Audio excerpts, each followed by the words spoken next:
Magandang araw mga kagulay, welcome back sa aking channel. Greggy Farmer nga po pala ulit to. Bali, update muna lang tayo muna sa mga tanim natin mga kagulay, mga panibagong tanim. Ito nga, ito yung ating tanim na pepino mga kagulay. Ito po ay yung pinagtaniman ko po ng pepino, ay ito po yung pinaggalingan ng talong. Dalawang beses na nataniman to ng talong mga gulay. Wala nang tanggalan talaga yung ano niya. Wala nang tanggalan yung plastic. Yan. Kumbaga itong ano nito, ang ano nitong content na to mga kagulay ay halo-halo na to mga kagulay. Kumbaga usapang gulayan na mga gulay. Usapang gulayan tayo tong content natin. Kasi mababanggit ko dito kung ano man yung maiisip ko na ano. Kumbaga wala siyang iisang content lang talaga na para kung halimbawa para sa talong-talong, hindi mga kagulay. Kumbaga halo-halo na to. So ulitin ko mga kagulay, ito po yung ano, yung ating pepino na tinanim.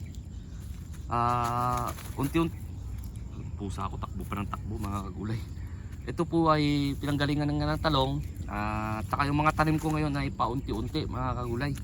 Katulad nitong pepino, nasa 420 lang yata to mga kagulay. Kasi ito, yun nga nung nakaraan, kung natatandaan nyo yung last na tanim ko dito ay 19 to mga kagulay, hanggang dun sa dulo. Kasi itong kabak nya ay inampalaya ko yan kung natatandaan nyo mga kagulay, lalo doon sa mga legit na susuporta sa akin. Bali itong pinagtaniman ng 19, binunot na kasi hindi na makontrol yung mga kung anong insekto mga kagulay. Kaya binunot na, tinaniman lang namin ng pepino, sitaw at saka okra mga kagulay. Yan, pinaghati-hati na namin mga kagulay, pero hindi na yung pepino lahat. Hindi na ganoon mga kagulay. Kaya ito makikita nyo ay pepino dito, tapos dito ay sitaw. Phew! Ano pa mga kagulay, may manok, takatong pusa ako, parang aso, sunod ng sunod. Ayan. Kung mapapansin nyo mga kagulay ay medyo may punggos siya. Ayan o, gawa ng nag-yellowish na yung gilid-gilid nya mga kagulay. Pero mamayang gabi kaya hapon ay i-sprayan natin yun ng fungicide. Ayan. Pasensya na po kung medyo mapapahaba to kasi magkukwentuhan tayo. Ito naman po yung ano natin yan. Ito ang ano, ang pepino hanggang dun. Hanggang dun lang yan mga gulay, ilang plant lang yan. Tapos ito naman, sitaw. Bale ito mga product to ng East West mga kagulay. Yan, ito naman ay Emerald Star mga kagulay. Makisig sana itatanim ko. Alam niyo naman ano ako sa makisig, kaso lang walang ano, parang tinanong ko yung mga technician ng mga East West na nakaano sa mga farm. Ang sagot naman nila sa akin ay next year pa sila maglalabas. Kaya kung mapapansin nyo sa mga Shopee, mga ano, sa mga online, napakamahal na makisig mga kagulay. Mga stock na kasi yon. Kumbaga yung mga mayroon pang stock kaya mahal. Tapos ay ang hirap pang hanapin mga kagulay. Yung mga ibang ano, kapag tatanungin mo, wala din. Kahit doon sa mga online, wala din. Sa mga agri-supply, wala din mga kagulay. So, ang sasabihin pa sa inyo ay hindi na daw sila ano, hindi na daw sila maglalabas. Pero no, siyempre may mga contact tayo sa mga ano ng East West. Nagtanong nga ako, ang sagot naman nila mga kagulay doon sa makisig, hindi naman nila winala, kumbaga sa next year pa daw. Yun ang sagot nila mga kagulay, may ano ko lang sa inyo. Kaya itong vlog kung itong content na to ay halo-halo mga kagulay. Yan. 1, 2, 3, 4, 5, 6, 7, 8, 9, 10, 11, 12. Siyam lang to na plat mga kagulay na sitaw mga kagulay. Kung tatanungin nyo kung ilang butas to, nasa 5, 9, kulang 600 mga kagulay na butas. Kasi baka may magtanong mga kagulay, ilang kilo, ilang ano. Ito basta ang natanim ko dito ay wala pang 1/4 mga kagulay. Kasi 1/4 yung binili namin, marami pang natira mga kagulay. Bakit naging ganun mga kagulay? Kasi sinunod ko lang din yung spacing ng ano, ng talong. Gawa na sinabi ko kagay na hindi na namin tinanggal yung plastic, kaya sinunod ko lang din mga kagulay. Dapat to nasa 40 cm ang ano, o kaya 50 o kaya yung kalahating metro ang pagitan. Kaso lang mga kagulay, hindi na kami nagbutas ulit. Hindi na kami ulit nagbutas. Ito ang spacing ng talong dati mga kagulay sa per hill to hill mga kagulay ay 0.75. Kulang-kulang 1 metro mga gulay. Kaya baka magtaka kayo bakit unti lang, ilang plat lang kasi mga kagulay, kasi tapos naka double row pa siya mga kagulay yan. Makikita nyo naman mga kagulay, wala nang butas dyan, walang bagong butas dyan. Hanggang ano yan, hanggang dun lang yan mga kagulay sa may ano. Tapos papakita din natin tong ginagawa natin na pasunod natin din sa pipino. Itong isang ano to, itong isang plat na to, babakantihin ko na lang siguro mga kagulay. Ayan. Tapos yung mga malapit sa puno mga kagulay, hindi ko natataniman, katulad nito puno ng santol. Ayan, puno ng santol ulit, hindi ko na tinaniman dyan mga kagulay. Ayan. Ayan siya. So mapapansin nyo, hindi pa siya natitrilisan, hindi pa siya na ano, pero nakatayo na ng kawayan. Inuunti-unti ko mga kagulay, kasi pasunod naman. Tapos yun nga, wala na rin akong kasamahan dito mga kagulay. Nagpaalam na. Kumbaga dalawa na lang kami ng asawa ko, pangatlo lang yung kumpare ko yung gumagastos dito. Yun, pari kami lang. Ayan, kaya inuunti-unti ko siya. Tapos naman kung hahanapin nyo yung okra mga kagulay, kasi ito mga kagulay, 10 plat ulit to mga kagulay na pasunod dun sa pipino mga kagulay. Ayan, 10 plat, tapos 6 na plat lang o kaya 5 plat lang na sitaw. Kasi ang plano na mga kagulay, hindi ko na susundin yung butas ng talong, yung pinagtaniman ng talong mga kagulay, masyado kasi malayo. Nakita nyo naman dun mga kagulay, masyado malayo yun. Halimbawa ito, ayan yung agwat ng dating talong mga kagulay, 0.75.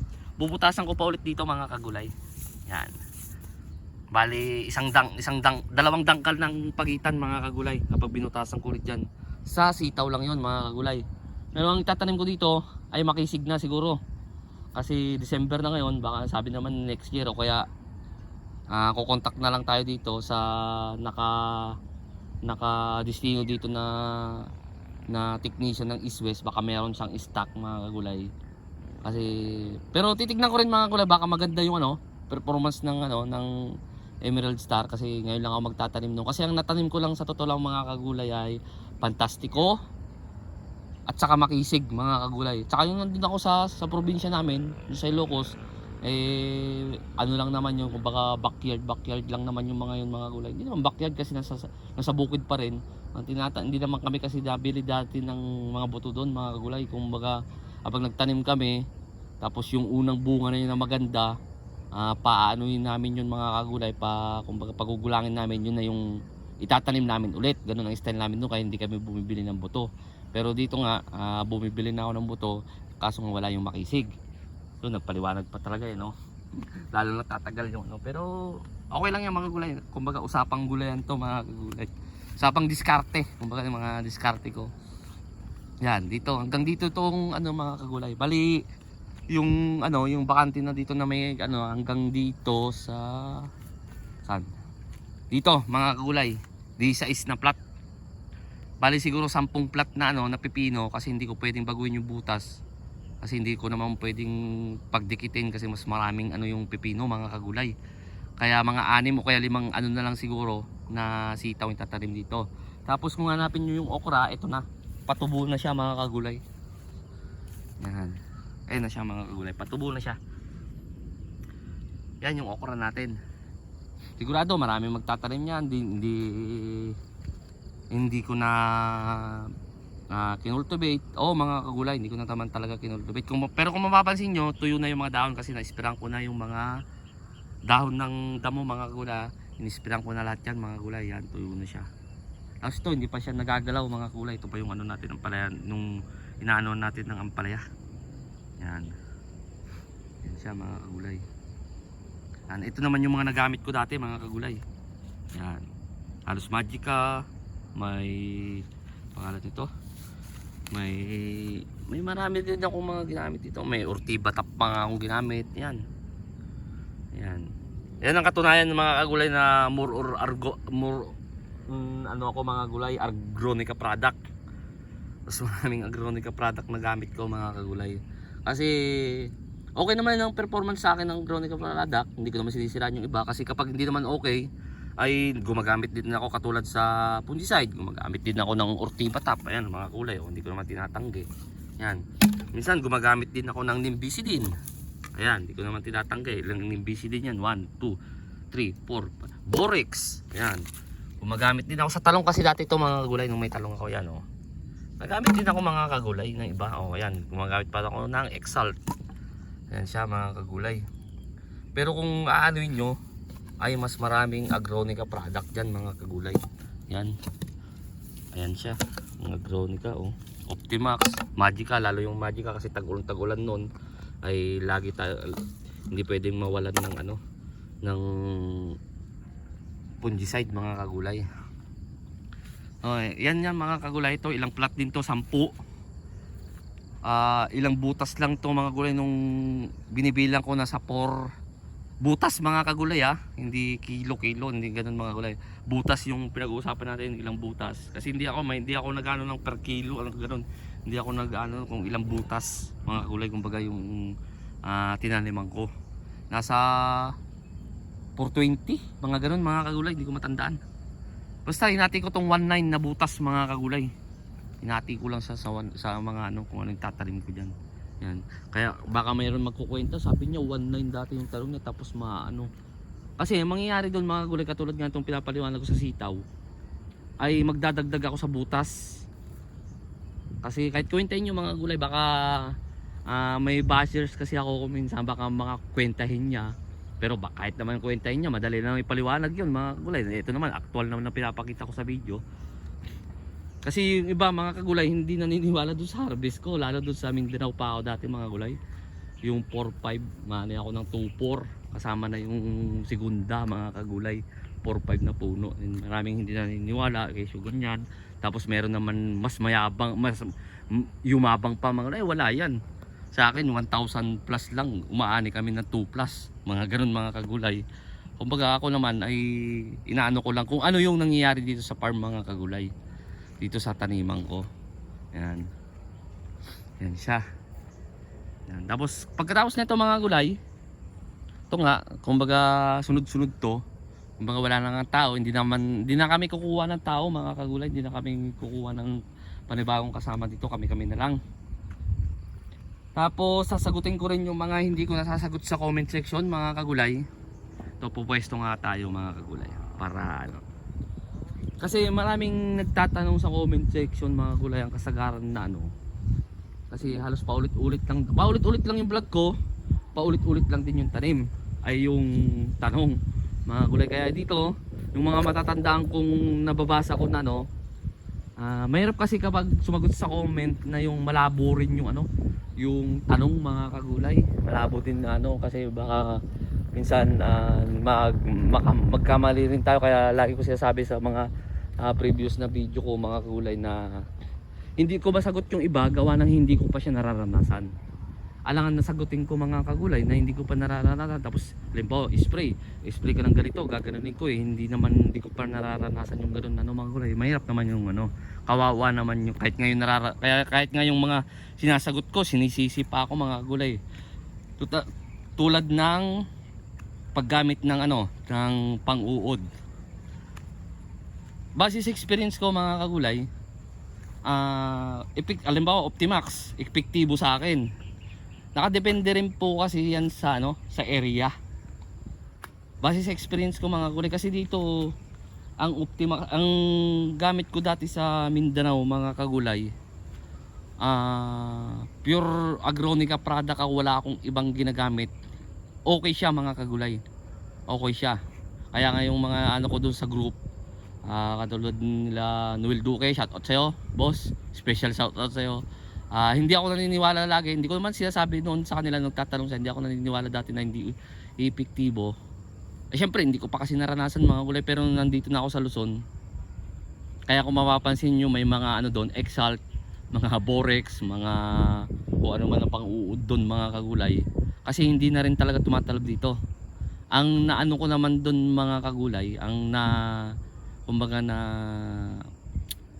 napagtanto ko kaya naisip ko kasi napapalibutan din ako ng gulay dito. Mga gulay. Hindi katulad doon sa tinatanim ako sa Mindanao. Ang ano ko doon kaya siguro epektibo ay ako lang gumagamit noon tapos walang gulayan sa paligid ko. Kaya sa mga nagtatanong, kung nanonood ba yung mga nagtanong sa akin, na ang sagot ko depende. Kasi lalo doon sa kachat ko sa page ko nakaraan, kasi nagbukas ako ng ano ng messenger sa page ko. Ayun ngayong ano, depende ang sinasagot ko. Kasi mahirap nang mag-suggest ng gamot o kaya insecticide tapos hindi tatala, baka tayo pa sisisihin. Kumbaga base sa experience natin mga kagulay, dito gumamit ako ng Exalt. Dati pa lang gumagamit ng Exalt yung katabi ko dong ano, yung paliwanag ko mga kagulay kaya hindi tumatalaba. Yung katabi ko doon dati gumagamit pala ng Exalt mga kagulay. Kumbaga na immune na sa kanya yun nandun. Kumbaga nung gumamit ako dito, kaya hindi na siya ganong tumatalab siya mga kagulay. Kaya yung mga sagot ko doon sa iba sa comment, depende po sa lugar. Tapos siyempre yung nasabi ko na to na baka na immune. Yun naman, papasok na naman doon yung tatanong nila sa Bioagronica na di ba na immune dyan, iyan lang lagi mong gamit. Sa totoo lang mga kagulay, hindi naman kasi yung pa rin yung gamit ko dito, kaso lang hindi na siya katulad nga ng dati. Mas matapang, totoo ngayon sabi sa group namin na doon sa ginawa kong group chat, na mas matapang, iba talaga dito. Iba talaga dito ang ano, mas matapang ang ano dito, ang mga insekto kaysa doon sa Mindanao. Hindi ko alam mga kulay, yun lang na ano ko sa base sa experience ko doon kasi sa Mindanao, yung sabi ko. Alam yan ni sino ba yung Lidhiran ba yun? Yung di ko tuloy maalala yung pangalan nun, yung mga bumili sa akin ng mga drum. Boss, kung napapanood mo to, nakalimutan ko tuloy yung pangalan mo. Kung ano ka man, alam mo na kung sino ka. Yung bumili sa akin ng drum, mga drum ko, yung mga gamit ko doon dati pag alis ko sa Mindanao. Na ano na rin yan mga boss, kung minsan hindi na rin talaga tumatalab. Ang diskarte naman sa Bioagronica, ayun nga, simula maliit pa lang, katulad nito, tumubo na. Ito, nung umuulan-ulan, talagang inismiran ko siya ng Magica, kasi nagtatanong, pwede ba yan sa maliit? Oo naman boss. Tapos may magtatanong din na, boss, ano bang gamot dito sa ano bang insecticide na gamit mo? Ang tanong na kasi yun mga boss, yung kung anong insecticide na gamit ko, ay hindi ko masasagot totally ng diretsuhan. Alam niyo kung bakit mga boss, mga kagulay? Kasi depende naman po kasi yan sa pupuksain ninyong insekto. Alam nga nasabihin kung ay Exalt. Ang Exalt mabisa naman yan sa mga uod. Ang pupuksain mo ng pala ibang insekto, di ba mga kagulay? Kaya yung mga tanong na doon na ganun ay hindi ko talaga sinasagot kasi hindi ko alam kung ano yung pupuksain niya, di ba mga kagulay, mga boss, hindi ko alam eh. Kaya hindi ko talaga sinasagot sa mga comment na ganun. Tapos may nagtatanong pa sa akin,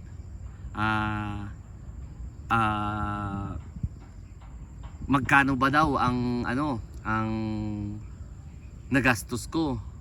Hindi ko rin totally na masasagot ng na talagang yung tamang sagot kasi nakadepende po kasi yan eh. Nakadepende yan kung anong gagamitin yung abono.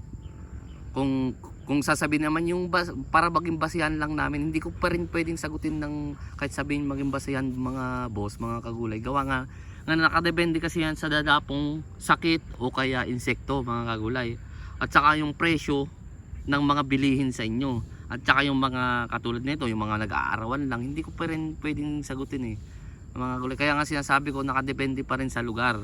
Yun na lang ang masasabi ko. Pero kung sa akin, yung sa akin dati, dun sa 4-5 ko, meron naman po akong meron naman po akong vlog, balikan nyo lang, di ko na rin matandaan kung magkano gastos ko doon, pero ang tanda ko doon nasa 380, mga ganun ang net ko doon sa 4-5 na talong mga kagulay, nasa 380 ang kaya ako nakabili noon ng sasakyan ko mga kagulay. Nandun pa ako, naalala nyo kung ano yung nabili ko, sasakyan, yung mga second hand lang na sasakyan mga kagulay. Tapos yun nga, napaparenovate ko yung bahay ko. Doon nga lang ako nasira nung nagtanim ako ng sili. Alam yan, yung mga legit na sumusuporta sa akin, alam yan.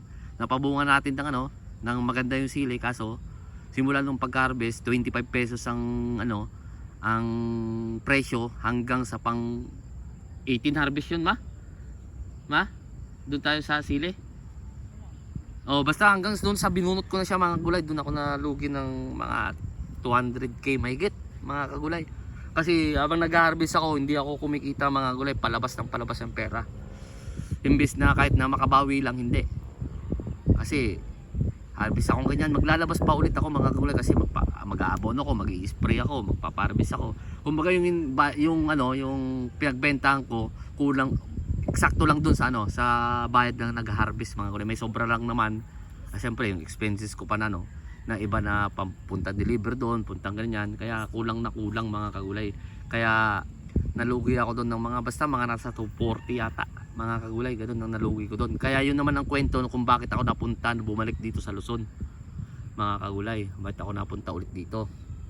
Yun nga, hanggang sa natagpuan ko tong ano, kumpare ko, dati ko siyang katrabaho, kaya kami naging kumpare, dati ko siyang nakatrabaho doon sa Cavite, kasi Cavite ako dati, hanggang sa nag-abroadan na kami doon sa ano, yung mga batch ko doon sa ano, batch na sa trabaho, nag-abroadan, tapos ano na dito, bumalik ulit ng Pinas hanggang sa ayun nga, nagano kami, kaya napunta ako dito sa kanya.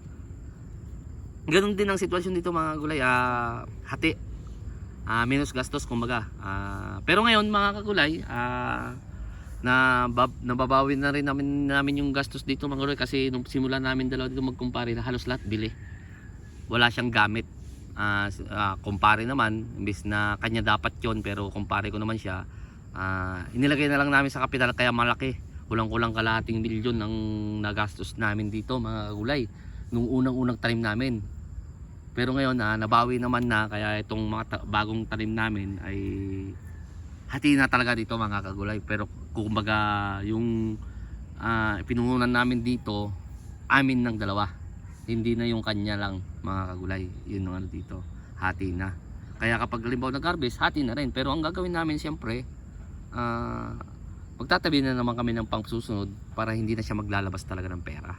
Ganun lang mangyayari dito mga kagulay. Yun na.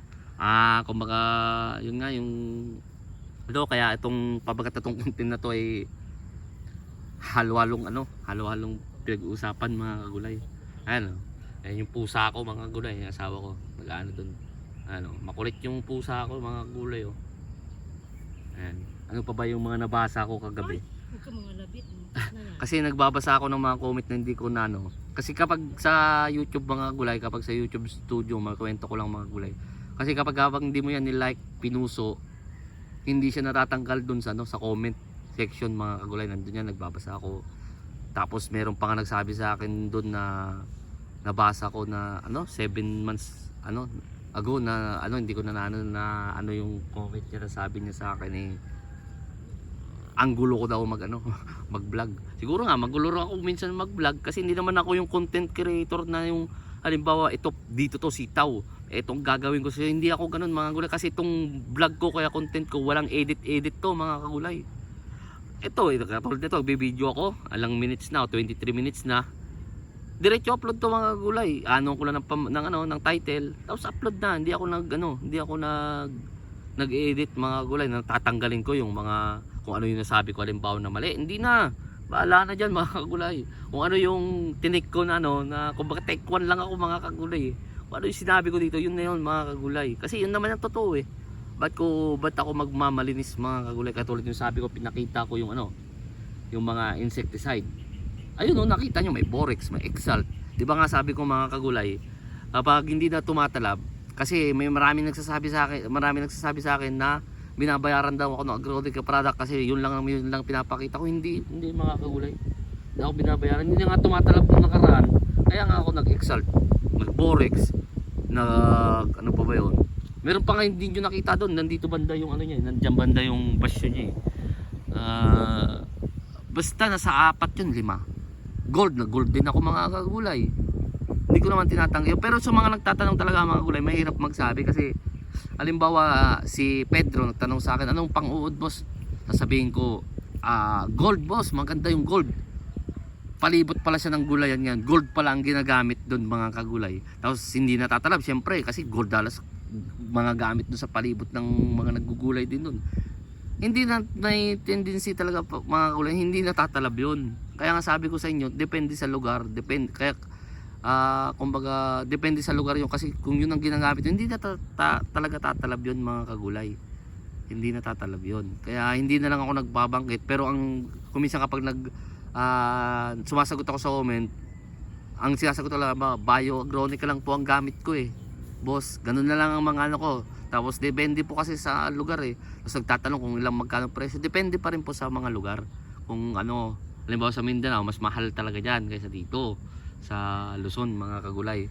Ang kagandahan lang naman dito sa Luzon mga kagulay, hindi katulad dyan sa Mindanao na yung nangyari sa sili ko mga kagulay na 25 pesos per kilo hanggang sa natapos. Alam ko dun, naka 18 harvest ako dun eh. Mga 18 o mga 16, ganun mga kagulay. Pantakin nyo na. Sige, sabihin na natin, balikan natin yung ano ko, nakaka 200 plus na kilo ko doon. Kahit sabi mo 200, kahit sabi mo nga 150 na lang eh. Kung 25 pesos mga gulay, luging-lugi talaga mga kagulay. Tapos, di wala na, kumbaga mayroon pa naman pera pero hindi pwedeng isagad. Binunot ko na siya. Pagbunot ko mga kagulay, mga 1 linggo, 2 linggo, nag 300 plus ang kilo mga kagulay. Doon talagang sumama, hindi naman sumama ang loob mga kagulay, kumbaga nang hinayang binunot. Kasi kaya ako naman binunot yung gawa nga nang wala nang igagastos mga kagulay. Kumbaga wala nang ibang choice kundi bunutin, kasi kung hindi bubunutin ay gagastos pa lalo, magpapalabas pa lalo mga kagulay. Kaya napunta ako doon sa Bayugan. Tapos yun nga, hindi na natin dapat ikwento kung ano nangyari doon, kung bakit ako napunta dito. Yung ang kukwento ko lang kung nasan ako ngayon. Hindi ko rin pwedeng ikwento kung nasan eksaktong ano ko mga kagulay, eksaktong lugar ko. Basta Luzon ako mga kagulay. South Luzon ako mga kagulay, South Luzon. Yan. Wala pa ako sa Ilocos mga kagulay. Yan. Ayun mga kagulay, sa mga naalala ko lang na tanong na hindi ko masagot dun sa mga comment section dun sa YouTube ay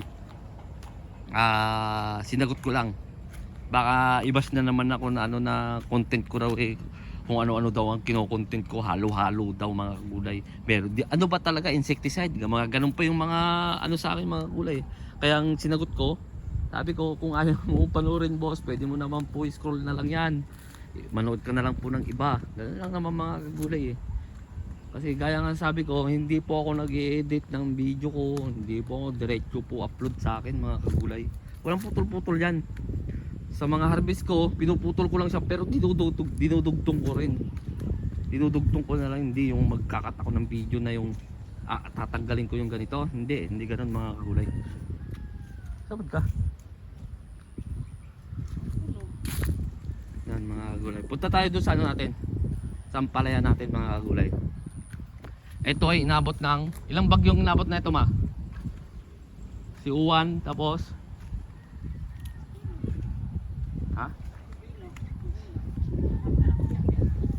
bakit isang buwan pa lang naman to Dos tinanim to, di ba? Tres. To, marami ang inabot na bagyo to mga kagulay, kaya ganyan lang sa'yo. Pansin nyo naman yan mga kagulay, alam nyo kaya ako sabi yung pansin nyo yan. Ay yung pinaka main ano nya, pinaka main stem nya, nandyan na siya oh. Pag amihan kasi umano dito mga kagulay, bagyo tapos amihan, yan siya. Pero yung mga iba ay makakapal na rin naman. Sasabihin na naman, may nag-comment din sa akin na ito lang, nung last video ko lang na comment din sa akin, dito ko lang din naman sasagutin yung comment niya na wag nang mag-pruning. Ang paliwanag ko naman boss doon ay yun na po kasi yung nakasanayan ko na mag-pruning. Totoo naman, hindi ko naman po ako kinukontra yung sa inyo na sa side pa lang ay makakabawi na. Totoo naman po yun. Totoo yun mga kagulay. Hindi ko naman totally kasi na prinunin talaga yung side niya mga kagulay eh. Mga hanggang dito sa bewang ko, yan ang prinunin ko. Yan. Puro pruning ako kahit anong halaman mga kagulay. Anong gulay na ano ko. Di pa nga ako nakakapagtanim ng kalabasa. Ganun din, nagpupruning din ako sa kalabasa mga kagulay. May mga bunga na siya mga kagulay. Ayun o. May mga bunga na siya. Hindi pa nga lang siya ganong nagsanga kasi nga ulan ng ulan dito, hindi tayo makapag-abono. Ngayon nga mag-aabono yung si asawa mga kagulay. Yan, mag-aabono siya. Yan. Kasi nung nakaraan, nung last video ko nung natatandaan nyo, dito lang ang makapal. Pero hanggang dito lang siya. Diba mga kagulay, nung nag-pruning ako, mga isang linggo, wala pa isang linggo pagitan yata, tingnan nyo, nandun na. Ayun na siya mga kagulay. Hindi ako kontra sa mga hindi nagpo-pruning, sa nagtatat-pruning, kung ano man ang pruning na ginagawa nila. Kumbaga, ang sa akin lang naman mga kagulay, kaya ako gumagawa ng vlog o kaya content o kaya kung ano naman, para may babalikan ako. At saka para makapag-inspire sa mga gustong magtanim. Hindi ko rin sinasabi na sundin nyo yung diskarte ko. Hindi mga kagulay, magiging basehan lang ninyo mga kagulay. Hindi dapat tayong kumbaga dapat na ibas kung ano man yung ipipilit natin yung gusto natin, hindi. Kaya nga lagi kong sinasabi mga gulay na nasa sa inyo po yan kung gagayahin nyo hindi. Huwag natin turuan. Pwede nating sabihin na ay ganito kasi sa akin, katulad ko. Pwede ko sabihin na ganito kasi yung ginagawa ko mga boss, mga kagulay. Pero kung ayaw nyo po, huwag nyo pong susundin. Ganun lang naman po kasimple yun.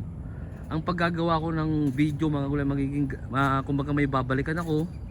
Kumbaga tapos yun na nga, para maka-inspire din sa mga taong gusto magtanim.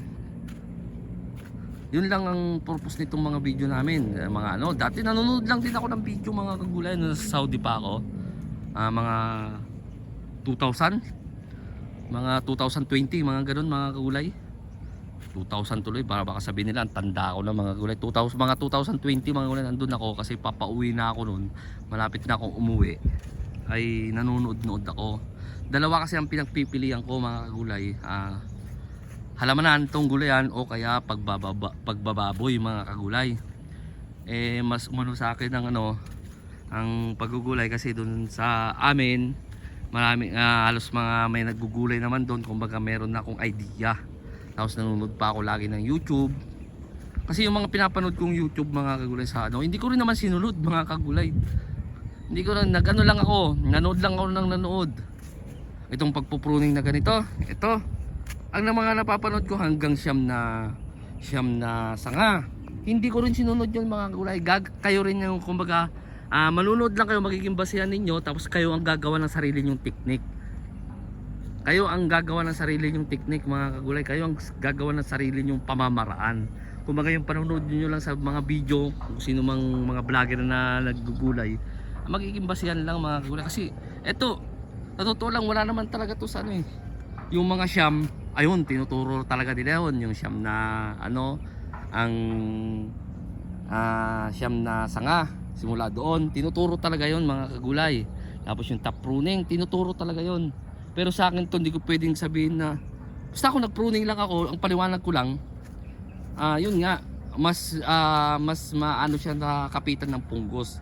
Kasi nga, wala siyang dahon sa ilalim. Kapag umulan, tatalsik yung dyan, wala siyang tatalsikan. Kumbaga, may punggos pa rin mga gulay, pero mas mas madaling makontrol kasi dito lang, walang mga dahon. Yun lang ang paliwanag ko dun mga kagulay. Yan. 33 minutos na mga kagulay Yan.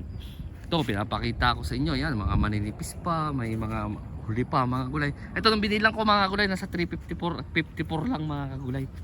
Kasi kung mapapansin ninyo, marami din, ito bubunutin ko pa yan mga kagulay Marami ring mga wala nang tanim. Ayan lalo dong banda. Ayan. 354 kasi dapat ito nasa 420. Mga ganun mga kagulay. Pero maraming yung mga hindi na nahulipan. May nakita akong ahas mga kagulay. Yun, ang laki. Laking ahas mga kagulay. Saan na kaya yun? Laking ahas mga kagulay. Wala. Takot pa naman ako sa mga ganyan mga kagulay. Laking ahas. Ahas tulog o ano yun? Ewan ko. Ayun Ayun mga kagulay, nakikita nyo? Yun Yun. Walang yan, laki.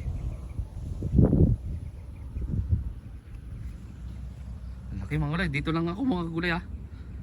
Hanggang dito lang ako mga gulay sa bago sa munting channel ko. Huwag niyo kalimutan mag-subscribe. Click niyo na rin po yung notification bell para update kayo lagi sa gagawin kong video. Maraming salamat po ulit. God bless po sa ating lahat.